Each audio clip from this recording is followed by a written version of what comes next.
IVM.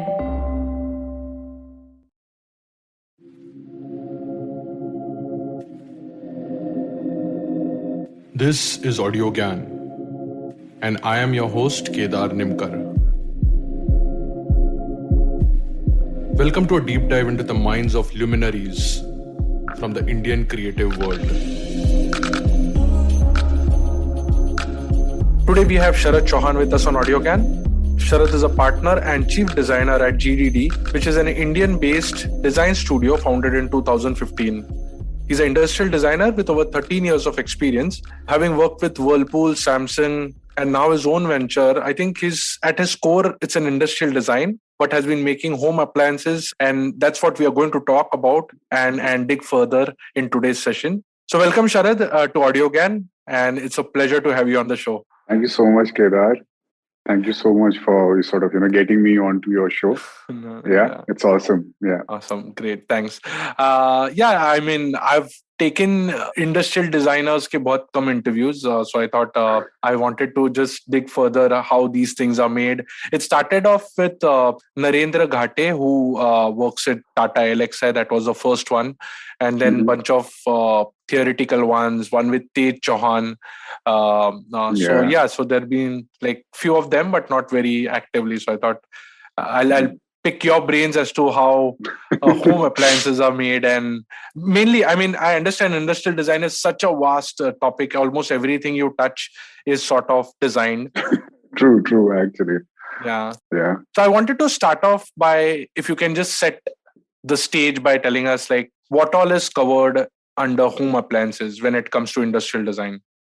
Is it like, are there any industry definitions or are there any traditional categories? Ki baba, safety pin is not industrial design or a microwave is, right? Is there any broad bucket like those? So in a very basic way, you have interviewed a lot of guys from the academic background. So you must have got the academic definition there, like about the whole problem solving bit, right? So I'll keep that aside. Actually, my whole approach towards the entire profession is very hands-on. So my entire responses will be sort of in that manner. Mm-hmm. Yeah. So when it comes to industrial design, anything that can be made with a mass manufacturing process. Okay. Yeah. That comes under the banner of industrial design. Okay. So it takes all the way from a safety pin to a ship. So, then it sets the context straight, because the aim is to actually sort of get your creative expression out using the mass manufacturing methods that are there for you to work on. And one always thanks their clients to actually provide us the right canvas on which we can actually express ourselves. So in a nutshell, something that's working with mass manufacturing processes and has a major design sort of a thing. So I keep that under industrial design. Okay. Yeah. And but there must be something to do with home appliances, right? Yeah. So any criteria which tick and then you qualify it to be a home appliance? Yeah, something that you actually use in your everyday life. Like, you actually start from your morning. So, it can sort of start from your electric toothbrush all the way to your iron, to your geyser, to your microwave, to your washing machine. So your everyday objects, that you use at home. Yeah. So those are your home appliances, So that's how it is. And I have the major reason I've got more home appliance sort of products in my portfolio is because I've been working primarily in the Indian context. Yeah. So what happens here is that most of my clients, they are guys from a home appliance background, or like they are product owners or product managers who are working with home appliance companies, and they think that I can make a difference to their products. And that's where I come in. I have also worked on other stuff, which is sort of linked to mobile phones and, lighting and all that stuff. But I do a lot of home appliances. So understanding kitchen scenarios, how do people really function in their kitchen environments, that plays a major role. Interesting. But I'm more sculptural for that matter, I always draw a line that way, because at times people do ask me that, okay, what's the new thing that you've made? So I usually don't have an answer there. But most of it has been a part of my creative expression, my creative sculptural expression, and how I'm able to use manufacturing processes to sort of express that. So, in a nutshell, I hope it sort of somehow answers your question, Yeah, because yeah. No, in fact, I want things get to. really broad. Yeah. Yeah, yeah. In fact, I'm more keen when you said sculptural and sort of creative expression, because whatever I comprehend, these physical Hmm. products, especially which are used day in and day out, Hmm. it's almost like muscle memory. Like, if you don't, like in our digital UI interface, if you don't keep the search on top right, it sort of Hmm. disorients you, right? Or if the start, suddenly if you change where to start from, it disorients you. Where like, I'm sure every designer wants to make things invisible, as intuitive, as natural as possible, Hmm. but Yeah, yeah. that comes with challenges of like you imparting or giving that your original touch to it, or sort of the creative expression to it. Hmm. So like, how do you make it invisible, especially in the home appliances or in general, right, industrial usage, but yet Okay. have unique experience for that, Kedar, if your that. whole question is really heavy, okay? Because I'm a little low on my IQ at times. Like, I'm not really able to give very, very proper answers. But then, just to put things in a very simple way, see, the way a refrigerator or a mixie or a washing machine gets made, it hasn't really changed a lot. Okay. From the Hmm. time a washing machine was invented, there is a drum that sort of works on a motor. It spins your clothes around and you're done. Same is the case with a mixie. There is again a motor. It actually spins your spoon around and you're done. And there's a microwave that actually sort of, there is this magnetron there that works a certain way. It sends out microwaves. It heats your food and you're done. Okay. So when it comes to sort of rapid innovation, Hmm. okay, like sort of quick innovation, like how you talked about the search icon on the right, and at times if you place it on the left. So when it comes to sort of appliances, it's not that easy, because if a company really wants to change the core working, there is a lot of platform level change. It's a lot like saying that I'll have to change how Android works, or I'll have to change how iOS works. So if you want to really change how your OS works, then you'll have to really work on your OS. Then that Hmm. calls for a lot of investment, right?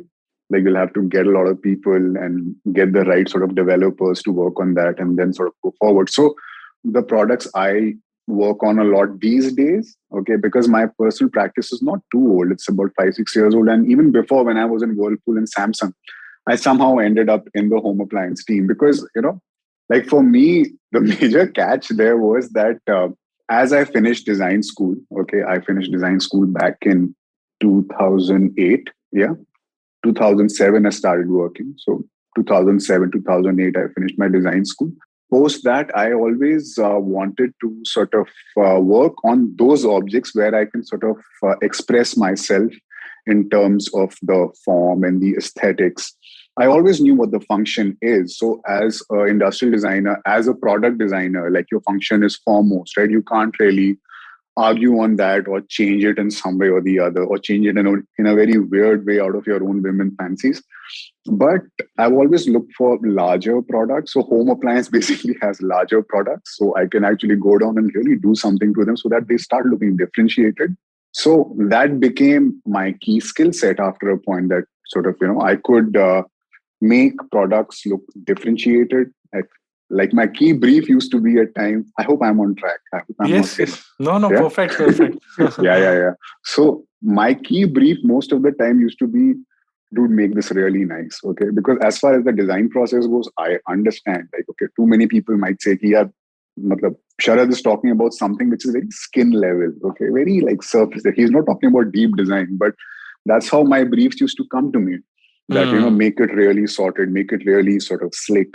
So I used to do my thing, and it sort of has worked for me in some way or the other.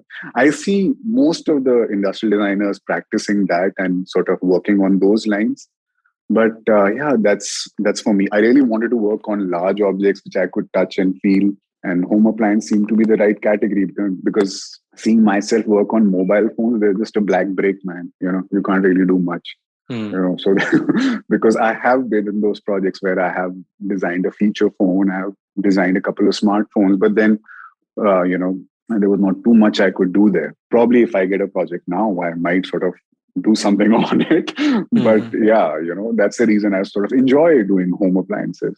And also because the vendor network I have here, because if I have to really prototype small sort of products, like a watch or like a phone or like a earpiece or something like that, then the kind of prototyping facilities वगैरह, they're not that good here. They are okay. Matlab, when I say they are good ones here, no doubt. Okay, there are some really good ones, but the ones near my house or like near my office, they aren't that great because I really frequent the model shops, like the workshops a lot. So I'm waiting for the time when we can get really good prototyping facilities which work on smaller products and give a awesome finish and awesome. और आपने बताया कि this larger objects also वो interest देते हैं क्योंकि like if you take this washing machine example, right, there's a drum, but so as a layman there's a drum, but there are like maybe countless other things around it which puts that entire thing in one box. So you absolutely. get those more moving parts to play around with, and that's why you're interested in larger objects, or is it some other criteria also कि छोटे में I actually get to play around with them on a larger scale. So there is more of plastic that I'm molding around. So, that's the fun. I mean, just to put it in a very sort of simple way, if you look at a car, right? If you look at automobile design, right? The way the car works hasn't changed a lot. Okay, now you have moved to EVs, but the standard combustion engine that sort of works, the core hasn't changed a lot. You might sort of tweak a few things here and there, and you might just get the new thing. But in the case of that, the basic shell is what puts a smile on your face, right? When you look at a product, oh, wow, nice, right? So that thing that comes in an automobile, like when you see a car, like, okay, this is so cool, so nice. So that's the smile I want to get on my user there when they see my stuff in the sort of in the shops or in a mall, that, okay, this thing is nice. What is this? I have had instances where, I have designed something, it looks really nice, it sort of works okay, but the product is not right. The motor is not functioning well. Some of the electronics are not nice. So design is dependent on a lot of stakeholders. Everyone has to do their part in the best way. So we keep learning and we keep moving forward. So, yeah. Beautiful. So let's take this example because I'm now very fascinated with this. Say you pick up, say, washing machine or a microwave and help us understand like how this process works. Because when you said कि नहीं यार, मतलब people might be commenting कि शरद superficial. I don't think so at all. क्योंकि हाँ मतलब core से change करने के लिए तो then you are challenging Excel only. फिर तुम मतलब can Excel be design? So matter. It's to change the skin also sometimes. Yeah. So I really sort of respect the fact that, design, like good design is sort of something which comes out of the collaboration of the right stakeholders with the right mindset, and then you have something. So that's how sort of, good products really work, Correct. So if you... No, and sorry to interrupt, but and I also want to acknowledge or tell the listeners one beautiful insight which I derived just now is that so after 13-14 years of experience, at least it's a great spot to be in, that what are your core strengths and what you are lacking and where you want to head to, right? Sometimes it happens that there are these designers who are probably 10 years of experience and think achieve out of Dieter Ram's level, which is so it's a good thing. That's why I want to just double click on this washing machine true. and if you can help us कि prototype कैसे रहता है, क्या mould होते हैं, start to and बताओ, मजा आ जाएगा यार. ठीक है. So okay, usually I like keeping things very very simple. ठीक है. So mota I'll just tell you how it sort of really works. So the moment I get a product to design, if it's a washing machine, what I do is I get the washing machine to my office, I open up the entire thing. I actually call my engineering team, guys, just actually join in. So ये sorry, हाँ मैं छोटे interrupt करते रहूंगा. हाँ नहीं तो ये एक लेते हो कि बहुत सारे मार्केट में जो टॉप है या वो benchmark. Yeah. Something that's benchmarked. If I talk about the whole process of making home appliances, okay, I do not want to get into that. I research, I design, then I give it off to the engineers. Okay, let's not talk about that. Okay, because that's the first thing that you get when you type on the internet. Okay. So the way I really work is that, okay, it's the same. It's not like it's not anything new. It's the same design process, but just to actually put it out there, I do, when it comes to research, I do spend about a month sort of talking to people, going into their homes, documenting it. How are people using it? Because it's a lot like saying sometimes you do a lot of research and nothing might come out. Okay. And that's okay. That's not a problem. Sometimes you do a lot of research, and even if one thing that comes out right, even if it's a very small thing, makes a lot of sense. So you are always looking for that one small thing, or like two, three small things. So most of the times when it's that one small thing that you want to sort of extract out of a research, you are able to do that. But that's the research phase. So I have my team, they help me around. We go into people's home, we talk to them, video record them, make videos of them using their sort of appliances. And then we sort of analyze that data and we pick out a few points, okay, like your regular post-it methods.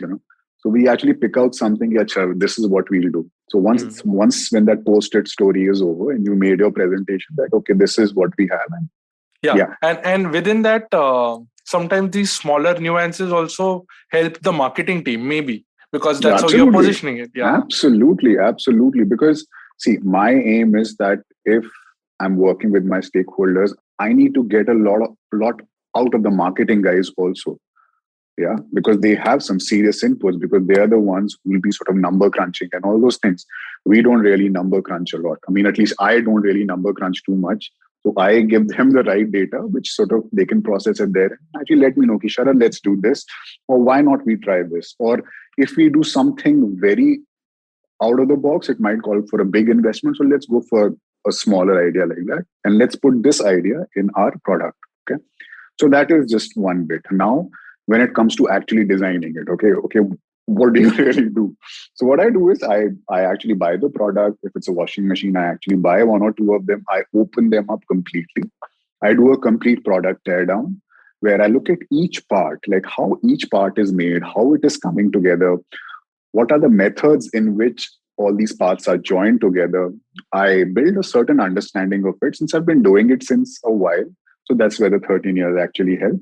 Yeah. So you have a good understanding of how something is put together. Like, for instance, if we actually talk about a human, like how you are actually put like together in a whole presentable packages that you actually put on your socks, you actually wear your shoes, you wear your jeans, you comb your hair, you sort of trim your beard and all those things, right? So it takes a package for something to be presentable. So I understand the entire sort of product once I actually tear it down, understand even. But this also includes, I mean, in case of washing machine, there are these huge chips or whatever, like PCBs was set. So you also decode or understand them, or okay. Yeah, I do because when I open up all these parts, so let's start from the base. There is a motor, the great motor, which runs and does everything in this world. The entire universe runs on a motor nowadays. So there is a motor which actually runs everything, and where you control it from is where your entire PCB is. So what all functions are there in the PCB? Is the PCB really useful or not? So that's the point where the UX actually comes into picture, where you actually test out the usability and see how best you can actually improve that. So I do take a look at the PCB. I do take a look at the motor. So the thing is, there was a time I was doing this teardown activity at a client's office, and I was actually asked that you are not really doing engineering, Sharad. Why have you really opened up everything? So I actually tell them that, okay, because of the mix of people I have in my office, there is an equal mix. They are like mechanical engineers and they're industrial designers. So it's an equal mix. So we need to understand everything at every level so that even if something comes up later, we always have the answer. Right? So now this works for it. So the good part about being an industrial designer is you can actually look at any product out there. Sort of whenever I start a product, if I have to make a pair of speakers, I'll actually open up a few speakers, check them out, I'll actually open it up. So that's the opening up bit, right? So once I'm done with that, I've actually understood how this works. Then I think, okay, if I have to change the configuration, if I have to put something here or there, as per my user research, I actually do that. And I sort of make basic blocks of what my ideas can be. And I actually make those blocks in my 3D software. Yeah. So once I put those blocks together, then I start sketching over them. Yeah. Then I do a lot of sketches. For that matter, if I like the entire sketching process in the studio runs for a while. So we actually get down to making ideas. We actually sketch about 50 ideas, out of which we choose 4. And we choose those 4. And then we again iterate over them, make like another 10, 20, 30, then choose 4, then sort of iterate more over them, then choose 4. So when you do it for about 2 to 3 weeks, then what happens is that your entire brain gets drained out, and you have understood the product pretty well, just on paper, on now like iPad. So once that happens, and now we have a good picture of what we really need to do, what are the core 3, 4 ideas. After that, we move on to our CAD softwares, right? Mm. So once we move on to CAD software, they are different kind of CAD softwares. Okay. There's one that a normal designer like me understands. So I use those, I create something, then I give it off to my engineers to create better surfaces out of them. Like, you must have heard this term, class A surface. Like, I've okay, heard textures and lighting in 3D Studio okay, chill. Max. No, chill. Perfect, perfect. That is good enough. That is good Yeah. enough. Mhm. So I give it off to my engineers to make a good surface out of it.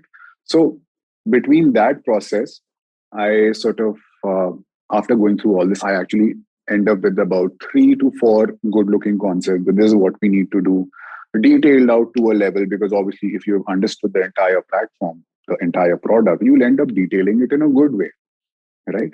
So once I've done all that, then I give it off to my stakeholders. Then they choose something out of it that, okay, this thing works for us. Now, this is just like, 1/4 of the battle. Okay. So Yeah, once, actually. okay. So once like that is done, then I'm sort of, Sorry, then, sorry to please. interrupt. So when you share these images, right? Matlab, the 3D software. Renders, yes, Yeah, renders. renderings. Yeah. So the stakeholders are also aware of the sections, or are they just like gauging it from a aesthetic standpoint? They are just gauging it from an aesthetic standpoint. If there is someone in the team who has a good understanding, because usually what like happens is that there is always someone from the engineering team also there, and they would love Mm. to understand how do all the cross sections work, how is it coming together. So each of the concepts that I present, it has all that data at Beautiful. the end of the good looking picture, that there's the cross section, there's the assembly. So all those things come in, where I have to sort of throw in a few words at times. So yeah. So once all that is done, now starts the magic. Now this is where I give it up to the engineering team. Okay. So now they have this weird looking object. Okay. And they have to sort of make it real. So now this is the most beautiful part of the entire process. I mean, I really enjoy this part, because this is where true problem solving comes in, because at times people say, right, I mean, is this a surface level job? No, it's not. When you are actually sort of working hard with an engineering team, right? And thankfully, the engineers I have worked with, they are a damn good bunch of guys, really skilled people. They really enjoy these problem solving sort of scenarios where we are trying to create something, it's not right, let's push this curve a bit inside, let's just put this surface here, and my aim is to keep the design intent in place, right? So it's like a back and forth, we keep checking through and through, that if it's working or not. So keep exchanging files. We have one file, they work on it, they actually give it back to me. It's a lot like, what if in the UX scenario, what if your engineers knew Figma, right? Yeah. Yeah. So that's the whole catch. So in a way, me and my engineers use the same software. Yeah. And we try to detail it out, fix it. If I think that they can improve a detail here and there, they do. If I need to fix something, they actually let me know. And at the end of this beautiful process comes out something which is legit, and which can be injection molded. Because after your drawings are finished, after you've done all your 3D hoo-ha, once all that jazz is done, then it goes for tooling. Right? Tooling is when you take a big piece of metal and then you run a CNC machine on it and you basically carve it out. So just to put it in a simple way, I mean, it's like how a cake is made. Like a cake is made in a mold, right? Yeah. Like your mom actually pours the whole batter in it and she actually takes the cake out. But she has to sort of choose that kind of a mold in which the cake comes out in a clear manner. That's all the logic you need. Like the entire cake should come out in a clear manner. Okay. So once this goes for tooling and the entire tooling operation is done and the first few shots of your products are made, this is called the T0. So that's trial 0. Then there's trial 1. So that's the first time they actually inject plastic into your product and they actually put it together and give it to you. That's where you start to take calls. Okay, can we fix this here? Can we do this there? Can we make a few tweaks, just a few tweaks, okay, not too many. So we make those tweaks. And at this point, my team, at least that's what I do in my process, I start to work on the color material finish also.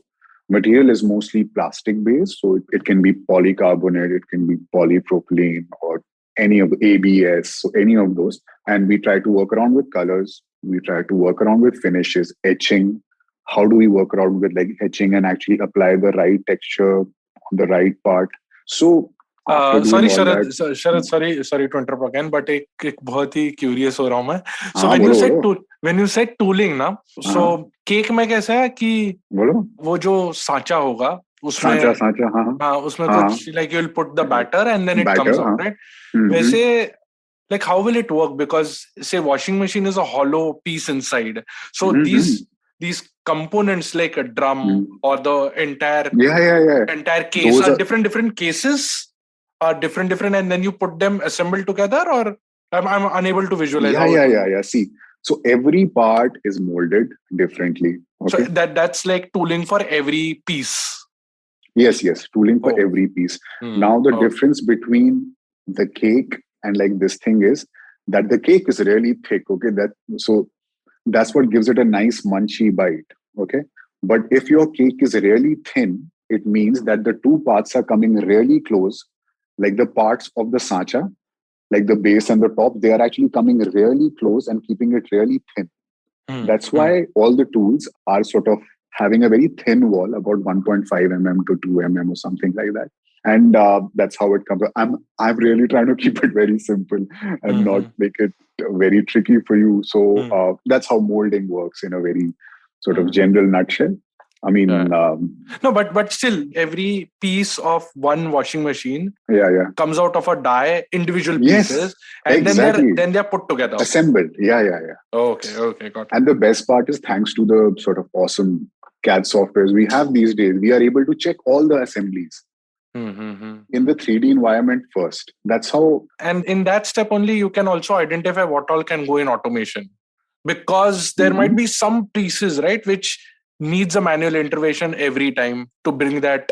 Every piece needs a manual intervention, yeah, because it's a lot. No, like no, saying, not that at stage. I'm saying at the manufacturing stage. No. So automation. So as you put that in, it puts a different sort of, like, it brings another discussion where I can sort of tell you a bit about my manufacturers. Like, some of them have just bought a robotic arm and they want to start using it. It's not like Tesla or some deadly factory in Europe where even from the mold there's a robotic arm coming and taking it out and taking it there in the assembly line. Yahan pe, you have guys, man. You have guys like me, and you actually working on the factory line, taking it out from the molds and sort of seeing if there are any defects in it, and then sort of sending it for assembly. So automation is a little less right now. It's a little less, but we in India, we are working towards it. हम मेहनत कर रहे हैं. हम लोग थोड़े से नए हैं, but हम मेहनत तो कर ही रहे हैं धीरे-धीरे. We are trying to get there. So, yeah. I hope No, I'm sorry. not confusing you too much. Not at all. You get what I'm saying? Yeah? Yes. So when the first trial happens and everything is assembled together, usually it looks white, like sort of yellowish white, because it doesn't have any color. So it has the basic sort of plastic color there. So it looks like that. And basis that, you start to take calls that, okay, let's sort of try these colors and sort of, share. Then we end up sharing Pantone codes, right? I mean, legendary Pantone, right? Pantone never dies. So there are other standards also. Pantone has been more of a graphic standard, but in India, we still use Pantone. In Europe and more like developed nations, they sort of go with the RAL code, RAL. So RAL is basically, I mean, if I put it, Pantone ka bada bhai. Yeah, that's more accurate. Like when it comes to production processes. So here we still use Pantone, and there are gaps there because Pantone shows something that's meant for paper and print, right? And when it comes in plastic, it's a bit lighter. So there are issues there. So we are sort of trying to work with our manufacturers. We are sort of telling them, let's go to a RAL code and try to sort of do something there. So, I mean, this is my experience, okay? I mean, don't expect me to be some deadly professional who has all professional answers and a very professional interview. So just, like, I'm just trying to keep it very, very normal. Yeah. So where does these 3D printers come in? Oh, 3D printers everywhere, man. Wow, I'm so glad. I actually have a few in my office also, actually. So I tend to take out my own printouts and check them. A lot of form study, because if I talk about the sculptural aspect, you really need to check how every curve is behaving, how it is looking in a certain light. So even in the office, I have actually kept a certain lighting here, which sort of helps me sort of bounce it on to my sort of models that come out of my 3D printing. So 3D printing is a very awesome process. It has Mm-hmm. really made life easy. Yeah, and so much so that I had got like a flat pack 3D printer from sort of, I had ordered it via Amazon, and 17K, dude. That's it. So I Mm-hmm. actually ordered that. I assembled it together, and it works like a dream. It works really well. Oh, So nice. things aren't that sort of expensive, because at times when people say, I'll 3D print it for you, there's no extra cost. Okay, it's okay. But yeah, you do have very good advanced 3D printers also, which really give very good output. So some of my vendors around my office, they have pretty good 3D printers. So when I need a larger part or I need something with extreme accuracy, then I give it to them for 3D print. So 3D printing, it's a big asset. That's Mm-hmm. one reason that my office doesn't look very messy, because I don't have a workshop inside my office. Okay, so I have to go to the workshop. So the workshop is about a kilometer away from my office. So I got to go there. So in my office, I just have sort of 3D printers. So life is a little less messy. Got Yeah. it. Got it. Interesting. Mm. Okay, let's take a short break here. We'll be right back.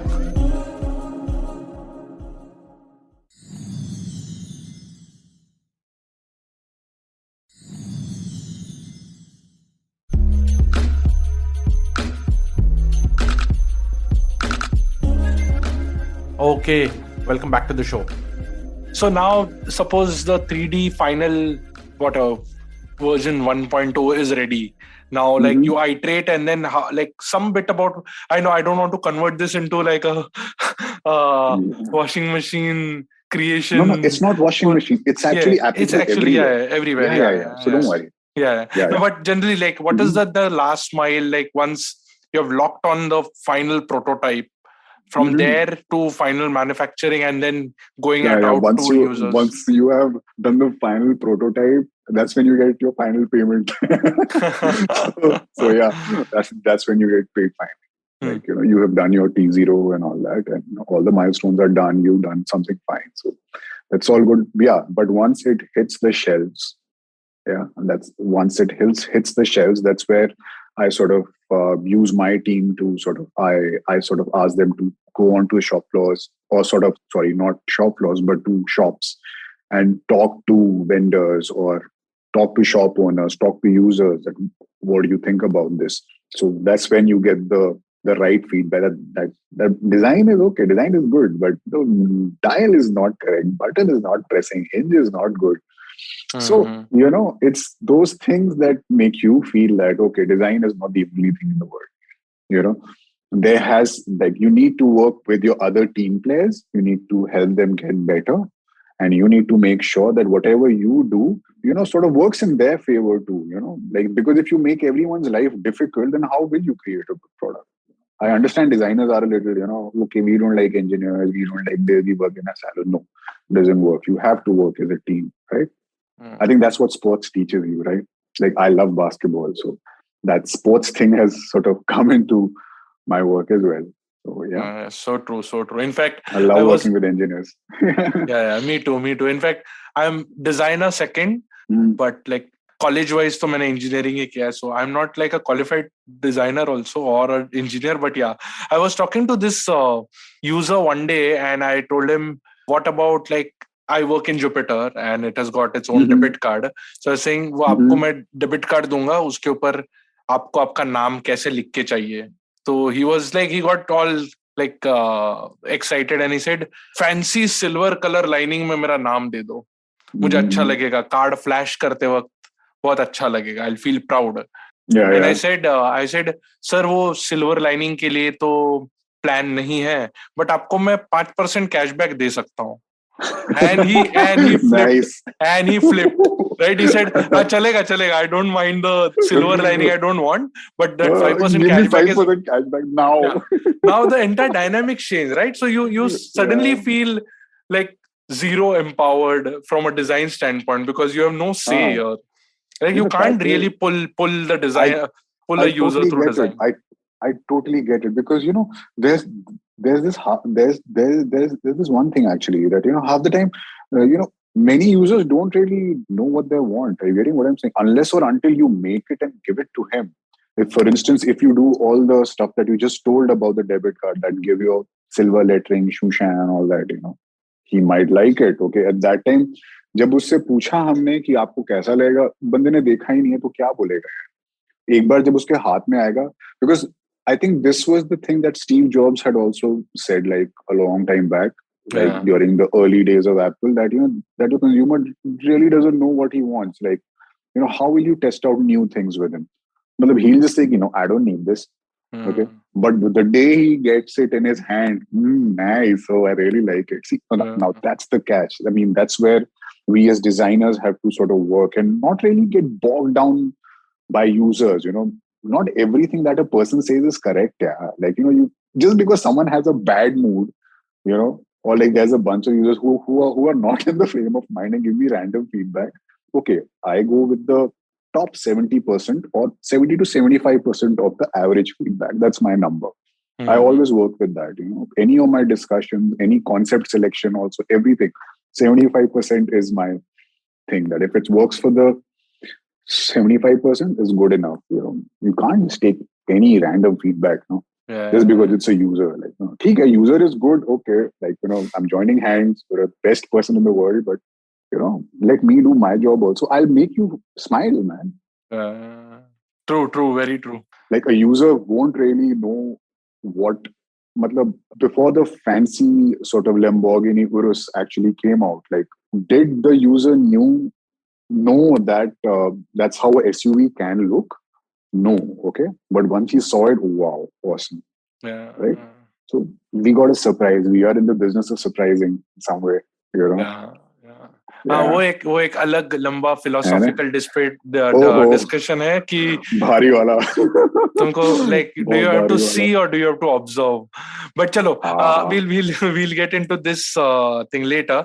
But last two questions I have. One is at GDD you are sort of the chief designer and still Mhm. are pretty hands-on, and we spoke about this offline as well. Yeah. And even like few of my colleagues, few of my people in the network say कि यार even Jonathan Ive still is hands-on at 54. I'm sure Mhm. Dieter Rams also must have been hands-on till, oh God knows, 70, 80 years, right? Mhm. So like, why do you think an industrial designer is good to be hands-on always? I mean, it feels it actually applies to a lot of more disciplines. Yeah. But like from you, I wanted to just capture that bit कि industrial design में आपको लगता है कि hands-on practitioner is always good. See, I'll tell you one thing. Like, the only reason I sort of left a stable job I had was also because I didn't want to, I actually wanted to practice more and more of design. So for me, doing that was really important. And also when it comes to being hands-on, I mean, I can't imagine myself being, not being hands-on. So I personally, I can't even think of an answer in myself, like in my head, that, okay, what if I was not hands-on? Because uh, for me, because our entire subject doesn't have any books to learn from, so it's important for us to be hands-on so that the next generation learns better, you know because if you are not hands-on with all your years of experience, what are you telling the kids in your office?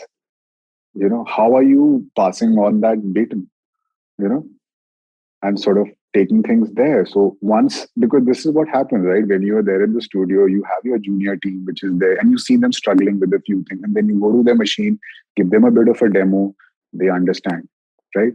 So that's the thing about this profession, that you got to be hands on because only then you learn more and more, right? I mean, there's no end to it, right? I mean, as far as I know, because I stay hands on, that's how I'm able to reinvent myself in the time to come. Like I'm always able to reinvent because when I'm hands on, I keep pushing myself further and further. I mean, because when I run my own practice, people are expecting, my clients expecting new ideas to come out of me. and being in that position where everyone expects something to come out of you, because that's where the buck stops. So if the buck stops at like Jonathan Ive, or if the buck stops at Dieter Rams, they got to know their shit, right? So, Mhm. I so think I it's think also a hands-on is function. good. Yeah, I think it's also a function of tactileness. Like you got to touch so many surfaces to know what's premium, what's Ah, not, and yeah, which one to yeah, use when. And unless you don't touch absolutely. it, I don't think so it's possible. Touching is important, right? Because at the end, you make physical objects. You better touch and feel, and how everything is looking, how every like a very small example I'll tell you about putting your own sort of feel into products, or what are the other sort of finer aspects. For instance, if like I was remember I actually remember one of my colleagues, he was working on a front load washing machine. Okay, and he wanted to basically create a nice bell sound when the door shuts, rather than a cut. Are you getting what I'm saying? Like dhar, Yeah, like yeah. not that sound, but he wanted to make a nice bell sound, nice little soft sound. So he worked on it. He tried to make that experience even nice. Hmm. You know, for instance, I have an air purifier in my office. Whenever I turn it on, there's a very bad little beep that comes out. Okay, even the beep has to be designed, because that adds to everything. Just imagine you actually start your office in the day. Like it's nice morning. There's sun coming in your studio. Everything is nice. Birds are chirping, all that jazz. Then you start this purifier. It's like, "Arey yaar, you could do Hmm. it better." So it's all these small things, which really sort of enhance the experience. you Hmm. know Even if I try to sort of turn on some of the switches in my office, the way they go cut, if that movement could be made better, much more nicer, that would have really sort of pushed the point across. What if you were able to get to that level? So I think even in everyday objects, like smallest things, when you are pressing that pump of your hand sanitizer, you can do some things to that pump. Just make it feel nice in some way. I mean, I don't know. There's always a way to put your self-expression there, right? So yeah, Beautiful. I think I I just jumped the gun. Yeah, but No, yeah. no, no. I'm thinking. So I generally, when I'm thinking on my own, I generally think if I have to be like a designer in my next birth, I would be a civil Mm, engineer and build bridges and roads and design mm. tunnels and all. But now that you Actually, have so excited me that yeah, it's worth exploring industrial design it as is. well. It It's definitely does. Actually, if you ask me, further in bad state. like in my heart, or I am still a wannabe architect, Hmm. because mostly I'm reading up on architecture literature, architecture interviews, everything to do with architecture. I keep looking at it so closely, because industrial design as such, there's no one to learn from much. Matlab, there are people always to learn from. I mean, I should not say that. But when I want documented kind of learning, like you Hmm. press and you get it, like that kind of learning, that is sort of there in architecture, because you have such good interviews, and that kind of a design process really connects well with industrial design. you know the way architects make a building, or the way their approach is towards creating those, it really sort of connects with industrial design. So you will see a lot of architects also sort of Hmm. practicing industrial design as such. So yeah, Yeah. in my heart, I'm a wannabe architect. But yeah. Cool. Sharad, I would like to conclude. I mean, it's very fascinating what you're sharing, and I would like to conclude with one last question. Since you're in Delhi and the Hmm. studio is in Delhi, Bangalore, and one Pune. more place, Pune, yes. But थोड़ा दिल्ली का angle रखते हुए थोड़ा एक political question था. I am like make in India हमारी जो government का है, तो you want to give us some insight about, because I'm sure you're dealing with Uh-huh. certain manufacturers I work in and India, no? So yeah. So and dealing with them, knowing their state of infrastructure, how feasible it is it again one kind of optics, or is some work really happening there, availability of raw materials, processes. just to put it in a simple way, it's about people getting pepped, man. That's what, like you have to get all like, pepped and full Josh types. Okay. Hmm. So that's why I think that's one purpose of Make in India, that just to get all the manufacturers in the like in the entire Josh field, because they are like too many foreign goods coming in, like coming in. and most of our moolah is going outside the country rather than staying in. So like we actually got to make our own stuff. So that's the point. But the good part is, people are pushing themselves, man. We have improved our tooling. Our color material finish is still sort of happening. Our In terms of our electronics are getting better. We are still not making semiconductor chips, but one day we shall make, and then I'll have more of them at my disposal. But our manufacturers are really sort of working towards creating world-class products. Okay. So if I'm saying that now, probably, 5-6 years down the line, you'll see it happening. I mean, I'm sure, because from a manufacturing standpoint, I think China was in a similar position as us about 20 years back, 25 years back. It wasn't like it just happened like one day for them, right? They got really good at it. Too many people worked diligently. They got really good at it. Then they took their prices really up. So now making in China is not very cheap also. So yeah, we are getting there. And I'm sure in our lifetime, at least mine and yours, we'll see some good stuff coming out of here. Yeah.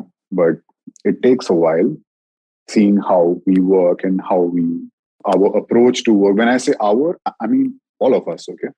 The way our approach is to work, that really reflects upon how we do simple things. For instance, if there is a person it's not like saying if there is a person whose only job is to beat metal and check for holes or something like that, he should be able to do that process really well. मतलब यार जो भी करो ना अच्छे से करो, basically 100 चीजें करने की जरूरत नहीं है उसमें, ठीक है? जो करो अच्छे से करो. And if everyone gets into that kind of a mindset, where the entire factory owners also know that acha, let's get them all together, guys, let's just do that one thing properly, magic happens. Yeah, I mean, that's what I think. I might be wrong because you have interviewed some really experienced people, talking about a lot more things, but I got like pretty straightforward, non-bookish stuff to talk about. No. Yeah, Audiogyan is about just gathering more perspective. So there's no like this sometimes some things appeal to someone, some may not, but I'm sort of a neutral observer and absorber. Yeah. Absolutely, man. I can see it because you were really, really able to sort of, encourage, anyone who's coming on board, like someone like me, to really sort of speak and put our sort of thoughts forward. Awesome. Thanks for that. Cool. I think on that positive note, where hopefully Make in India becomes reality very soon. It is getting there. Look at the data heads, man. Not bad. It is just that the Omega R platform was made by Land Rover. But still, man, I mean, we guys are getting there. Okay. I mean, all my clients are here, dude. So I have to sort of, make sure that, I also coach them. They also coach me. We learn from each other. And that's how it goes. Yes. Cool. Thanks a lot, Sharad, for giving your time. And if people have to, it's gdd.com. Design.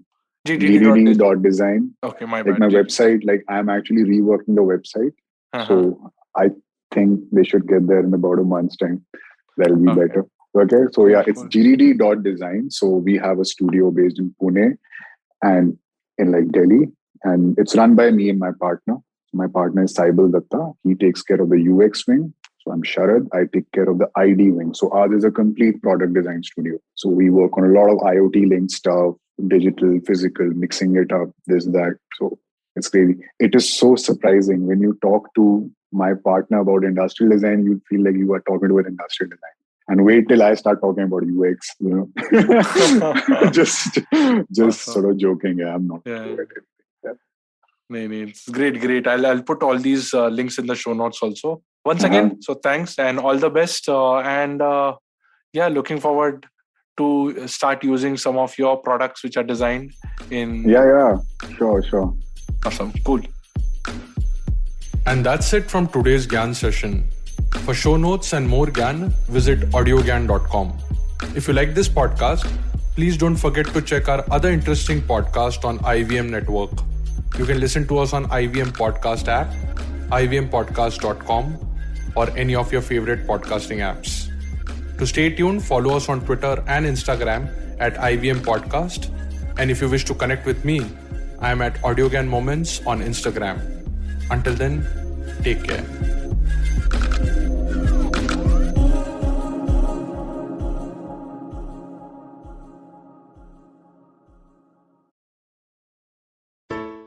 Hello! It's been a great week on the IVM Podcast Network. On This Round is on me, Gauri is joined by Shweta Nanda. They talk about the financial independence and how it is to be a woman entrepreneur. On Anish Thing, Anish welcomes ultra-marathon runner Shivani Gharat. Shivani shares her journey of how she ran her first marathon, the mindset of a runner, and what it actually takes to run a full marathon. On Cock and Bull, Cyrus, Naveen, Akash and Shreyas talk about the Korean band BTS serving in the military and its repercussions. On Think Fast, Varun and Suchita discuss Wing Greens and their latest acquisitions and about the Indian sexual wellness market. And on Shunyavan, Sheila Datya is joined by Dinika Bhatia, CEO and founder of Nuttigrities. They talk about coming from a business family and Dinika's journey in creating healthy and guilt-free snacking. Once again, don't forget to visit our merch store on ivmpodcasts.com. We have some exciting new merch out there for you. Also, do follow us on social media. We are IVM Podcasts on Twitter, Facebook, Instagram, and LinkedIn. And do remember to spread the word about these shows and any other shows you might be listening to. Appreciate them, rate them, and review them wherever you are listening to them. You can also check out all our other shows on youtube.com/IVM Podcasts. And finally, we would like to thank our sponsors this week. Volvo XC40 Recharge, Bumble, Heads Up for Tails, Kotak Privy League Program, and HDFC Mutual Fund. Thanks guys, without you this would not be possible. Do you often find yourself surrounded by conversations about Web3, blockchain, NFTs, DAOs? What are these terms and how do they affect our future on the internet? So many questions, but don't worry, we've got answers to all your questions. Hi, I'm Eklavya Bhattacharya, and on our show Future Proofing, we try to decode the impact of these future technologies on various industries with experts and tech enthusiasts. Tune into new episodes coming out every Thursday on the IVM Podcast app and the website, or wherever you get your podcasts from.